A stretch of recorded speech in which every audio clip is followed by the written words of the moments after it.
Sanibonani. Le video ibaluleke kakhulu emavideo engangawenza phambilini and mhlambe ngingathanda ukuthi uyibukise phela.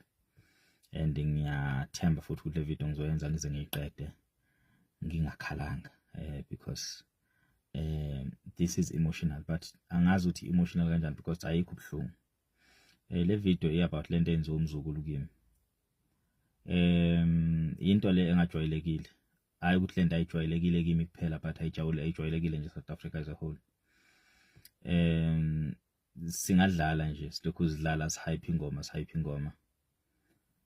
sigcina sikhohlwa ukujula kwenta akayenzile umzukulu eyenza kakhulukazi ngami. Ngiswela indlela yokumbonga, ngiswela indlela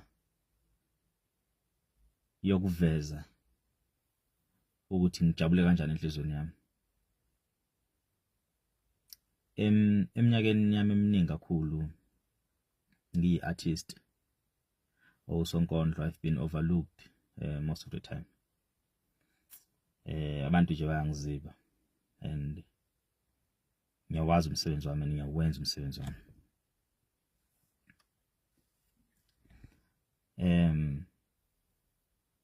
Ukuthi kube khona umuntu okhanda ingoma ngami, ngicabanga ukuthi mhlambe kupolice ilonde eziningi nobhlungu omningi mhlambe kunokubhekana nabo most of the time.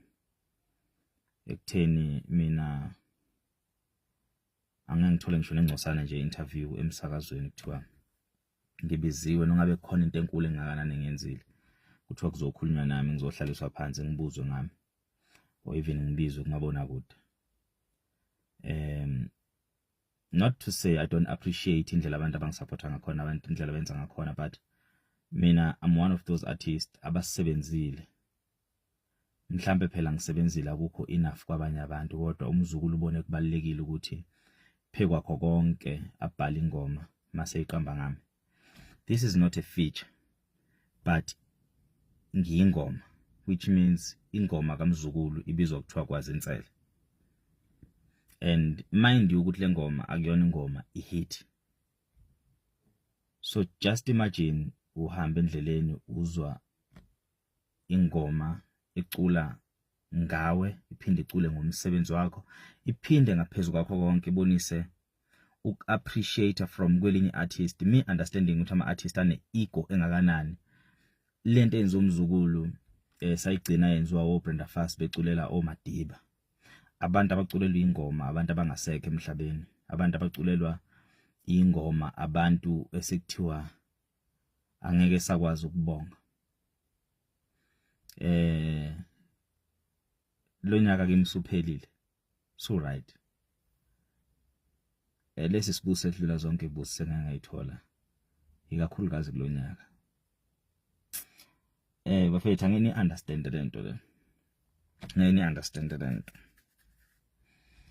And abantu bazocabanga mhlawumbe ukuthi siyihlelile lento, sayihlalela phansi sayixoxa sinomzukulu. The funny part ukuthi angivamile ukuxoxa nomzukulu. Siyazana, siyahloniphana kakhulu. Kodwa angivamile ukuxoxa nomzukulu. Ukuthetha naye nje, ukuthetha efonini, unayo WhatsApp yami nami nginayo WhatsApp yakhe. Mhlawumbe uphelile unyaka sogama nxela kwesibili manje singachethi. Kodwa la sibonana khona siyajabulelana sixoxe. Siyafonelana ke, sikenzeka sifonelana makhonta akayidinga noma ngidinga angifonele, but bengingazi nami. And ubengabhalana nomnobani. And muthi uyizwa ingoma ayiphoqi ukuthi ungazi ngampela ufake igama lami kule ngoma. Ubengafaka noma igama lakabani. But wafaka igama lami. Afethu ngiyafisa ngibongise kumzukulu. Ngiyafisa le ngoma yakhe niyidlale. Ngiyafisa niyidlale afethu le ngoma.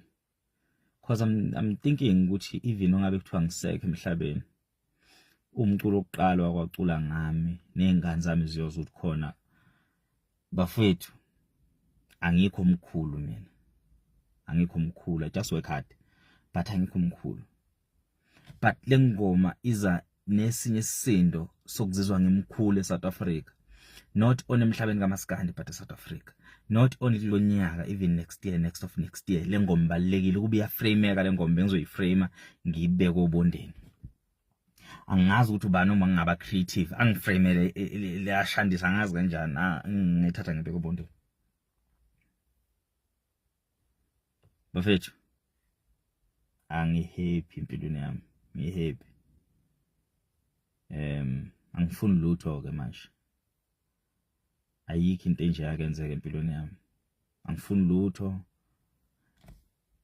that's an appreciation umuntu angathi uyayideserve empilweni yakhe bafethu I appreciate lento yenza umzukulu